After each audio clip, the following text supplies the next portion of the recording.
सईद गनी साहब, बहुत शुक्रिया आपका। जो ज़ाहिर एक जो स्मार्ट लॉकडाउन है वो इस्लामाबाद में हुआ, वो कह रहे हैं जी फ़र्क आ रहा है। पंजाब में जो पॉजिटिव केसेस का रेशो है उसमें कमी आई है। सिंध में पॉजिटिव रेशो अभी भी हायर साइड पर है। आपने भी लॉकडाउन किया, उसके नतीजे नहीं आ रहे हैं। आप लोगों से क्यों नहीं कंट्रोल हो रहा? लेकिन सर एक तो बात यह है कि अगर स्मार्ट लॉकडाउन कहीं हुआ भी है तो मैं नहीं समझता कि 2-3 दिनों में कोई रेट को नीचे आ जाना चाहिए। उसके लिए भी एक वक्त दरकार होता है। कम से कम हफ्ता 2 हफ्ते उसको लगेंगे तो पता चलेगा कि उसकी अफादियत कितनी थी। पंजाब में उनकी आबादी के तनासुब से अगर देखें तो वहाँ टेस्ट वो बहुत कम कर रहे हैं।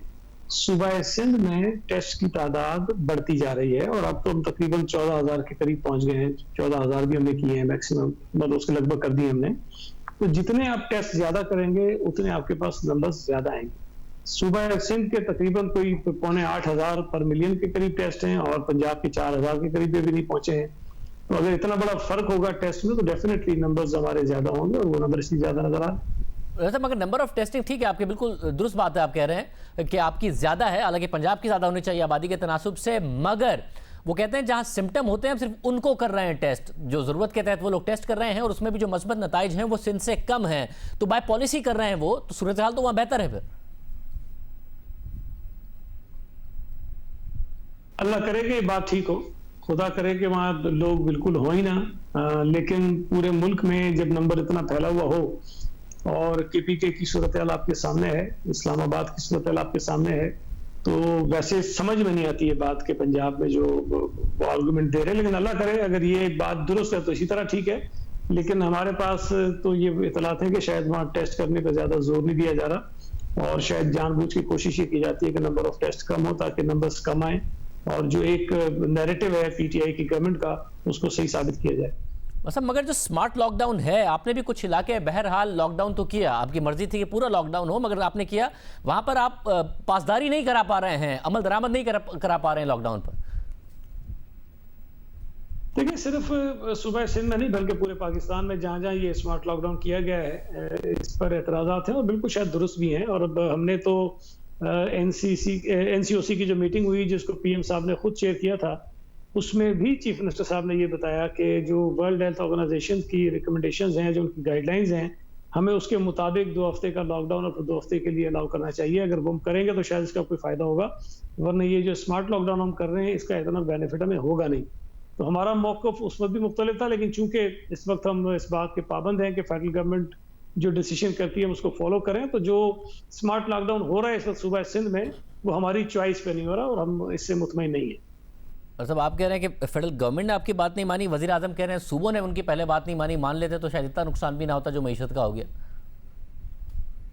अल्लाह रहम करे, अगर वजीर आजम की बात मानते तो पता नहीं हम कहाँ होते। लेकिन ये कि सूबा सिंध ने नहीं मानी है तो समझ में आती है, लेकिन पंजाब भी नहीं मानता, वज़ार साहब नहीं मानते, बड़ी कमाल की बात है। महमूद खान नहीं मानता, बड़ी कमाल की बात है। तो इस्लामाबाद के वजीर आजम वो खुद है, कोई चीफ मिनिस्टर नहीं है।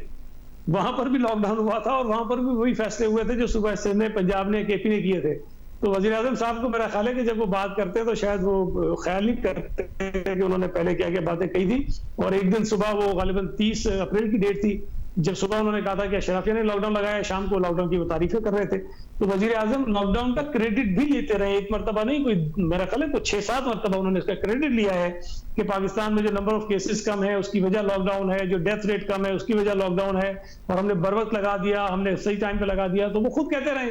आज अब वो कह रहे हैं कि जी मेरी बात सुन ले, तो मुझे नहीं पता कौन है जो उसकी बात नहीं सुन रहा था। और बाकी चले चीफ मिनिस्टर को तो मैं फिर ये बात मान भी लूं कि नहीं मानी उनकी बात, लेकिन इस्लामाबाद में कौन है जिन्होंने इनकी बात नहीं मानी और लॉकडाउन हो गया था। मुझे साथ में से सब ये बताइएगा कि अब ज़ाहिर 182 केसेस ऐसे हैं, अमवात हो गई घरों में लोगों की, जिसकी वजह से बार बार सवाल उठ रहा है। क्योंकि न्यूयॉर्क में भी ये हुआ, दूसरे बड़े शहरों में ये हुआ कि कहीं बहुत सारे लोग जो टेस्ट कराने ही नहीं गए, उनको लगा उनकी तबीयत ख़राब है और कहीं शरह अमवात पाकिस्तान की ज़्यादा ना हो, हम 1.9 और 2% समझ रहे हैं और ये फैले और बहुत ज़्यादा खुदा न ख्वास्ता अमवात हो रही है कब्रिस्तान में। इसके अलावा आप ज़ाहिर कॉन्स्टिट्यूंसी वाले पॉलिटिशियन हैं, आपको लग रहा है वाकई ज़्यादा हो सकती है शरह पाकिस्तान में?